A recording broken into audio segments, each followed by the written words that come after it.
You're watching ESA News. Thank you for joining us.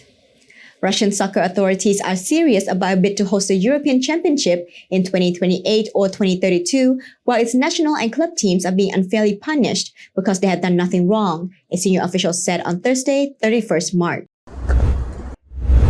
Alexei Sorokin was the CEO of 2018 World Cup in Russia and former member of FIFA's ruling council, said that his country has everything in place to host the tournament. Russian clubs and national teams have been suspended from FIFA and UEFA competition due to the war in Ukraine, which denied Russia the chance to qualify for this year's World Cup finals through the European playoffs. The Russian Football Union has appealed the suspension to the Court of Arbitration for Sports in Lausanne. But Sorokin said that the state of affairs does not mean Russia cannot bid for hold future tournaments. European soccer governing body UEFA have opened the bidding process for both Euro 2028 and 2032, and Russia has yet state which edition it will focus its bid upon. The United Kingdom nations and Ireland have made a declaration of interest to host the 2028 competition along with Turkey and Russia. Italy, along with Turkey and Russia, has said it was intended to bid for 2032. Sorokin told reporters that it was a long time until 2032, indicating a bid was more likely to be for that tournament, but said that there was still time to select which year to focus on.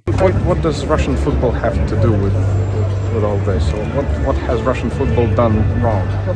I don't find any clause in FIFA statutes that were broken by the Russian football.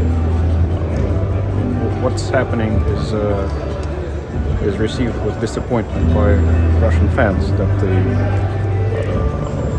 European event has been taken away, that the team is not playing. That's very disappointing for Russian fans. Of course, they're emotional about this. It's very sad for us to see refusals of other players of other teams to play with our team. We could understand, I think, again, as my own personal opinion, we could understand the removal to another neutral territory, which is done, but to simply take away a team, but again, that's my personal opinion. But again, we're talking to the wrong person. We are football organizers. We do not engage in political debates or the reasons why certain things are happening. Our world is not perfect.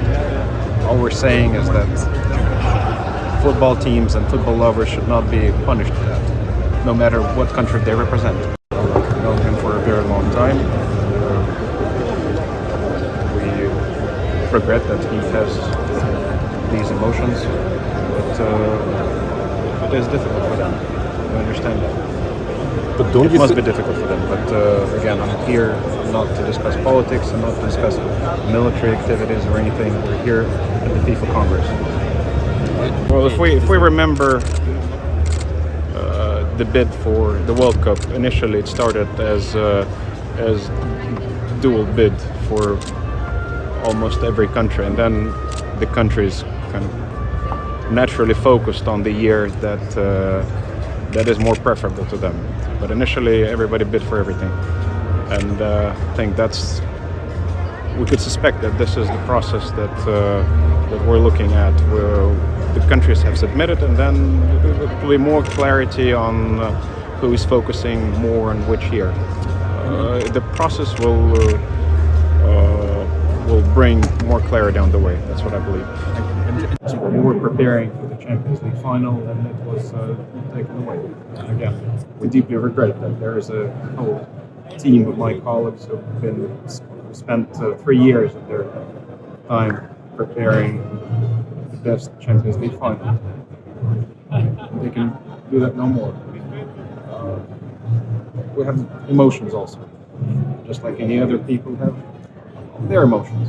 Sorokin told reporters that it was a long time until 2032, indicating a bid was more likely for the tournament, but said there was still time to select which year to focus on. The countries have submitted the bids, and then we will have more clarity on who will be focusing more on which year. The process will be more clarity on the way, that's what I believe, he said. Ukraine football officials were not able to attend the FIFA Congress, but delegates were shown an emotional video message from Ukraine FA President Alexei Sorokin, who was filmed wearing a bulletproof jacket. I have known him for a very long time. We regret that he has these emotions, said Sorokin. But it's difficult, I understand that. It must be difficult for them, but again, I'm here not to discuss politics or military activities or anything. I'm here for FIFA Congress, he added. Ukraine was represented by the ambassador of Qatar, Andriy Kazamenko, who repeated a call from Russia's soccer authorities to be removed from FIFA. But Sorokin said that football bodies should not be held responsible for expressing disappointment that the host of this year's Champions League final had been taken away from St. Petersburg. What does Russia football have to do with all this? What has Russia done wrong? I don't find any clause in the FIFA status that we were broken by the Russian football. What's happening is received with disappointment by Russian fans, and the Europeans event has been taken away, he said.